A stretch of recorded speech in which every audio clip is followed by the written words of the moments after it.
Can you believe it? It's Friday. So what better thing to do on a Friday afternoon than to read a little bit more of the You Are Awesome book. Yesterday we were looking at and learning about Matthew's marginal gains.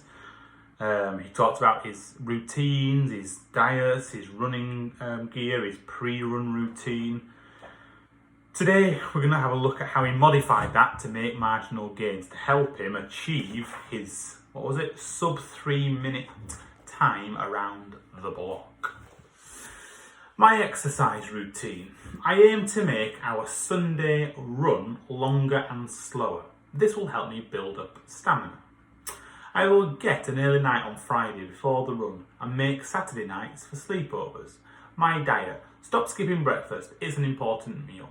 My running gear. Save up for a short sleeve running top. My pre-run routine. No change. Keep it up. My previous runs. Start out steady and build up the pace towards a strong finish. So things started to shape up nicely. Week 1, 3 minutes 25 seconds. Week 2, 3 minutes 27 seconds. Week 3, 3 minutes 21 seconds. Week 4, 3 minutes 15 seconds. Week 5, 3 minutes 12 seconds. It was looking good. I had set out to fine-tune everything that went into my performance, and I was starting to see an improvement. All those seemingly small details were beginning to add up. The awesome thing was that it started to become even more fun. Andrew was watching my strategy and trying to figure out one of his own too. So we were both improving, pushing each other on.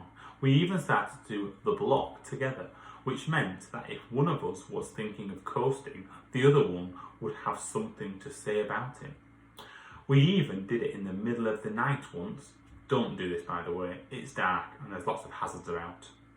In the end, I broke the 3 minute mark, and the following weeks went even faster. Week 6, 3 minutes 2 seconds. Week 7, 2 minutes 55 seconds. Week 8, 2 minutes 49 seconds. My brother beat his personal best too, which made me really proud of him. I may have not told him this at the time. We were still battling to be top dog, but the competition was making us both better.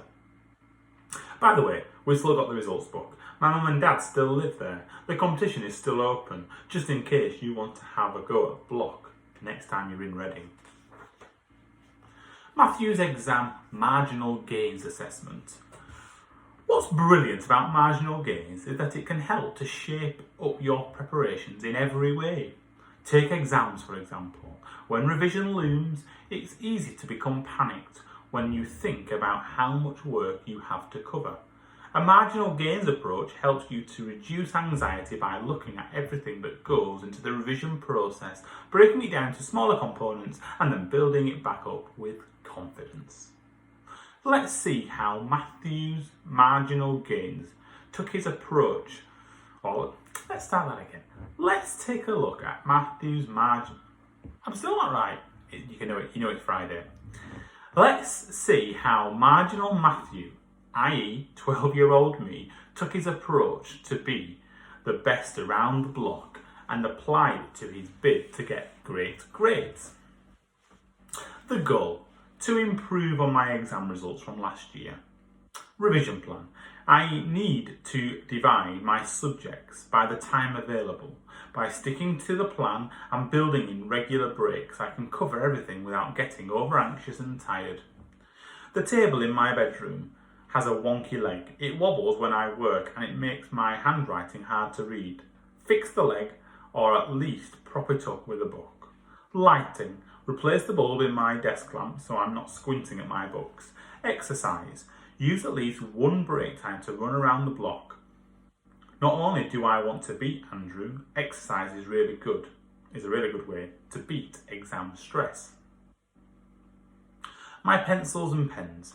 During my mock exams, I wasted the first few minutes sharpening a blunt pencil and then begging a teacher for a replacement pen as mine had run out of ink. Reclaim those vital minutes by checking my pencil case is properly packed. Past papers. Get the exam papers from the previous few years. That way I'll be able to see what the examiners are looking for and get a feel for the way questions are worded so it will seem familiar when I take the real exam. Homemade mock tests. This is perhaps the most interesting of all. Do a paper in my bedroom under test conditions. Set a timer and get used to working under a time constraint so the real thing doesn't come as a shock. And ask my teacher to mark my work. After all, feedback is vital if I want to improve. Shower gel. Make sure mum doesn't buy that stuff that makes me itch. On the big day I want to be focusing on my exams and not wriggling uncomfortably like I've sat on an ant's nest. How far you take marginal gains is up to you. The key is to be smart, practical and positive in your approach.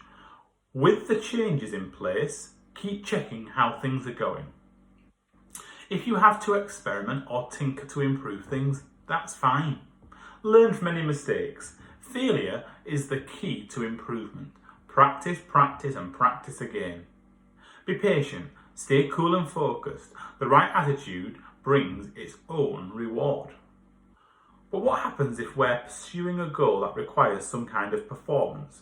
Whether it's a dance routine or a sporting fixture, an exam or display, that one final challenge on your journey to becoming awesome might just prove make or break.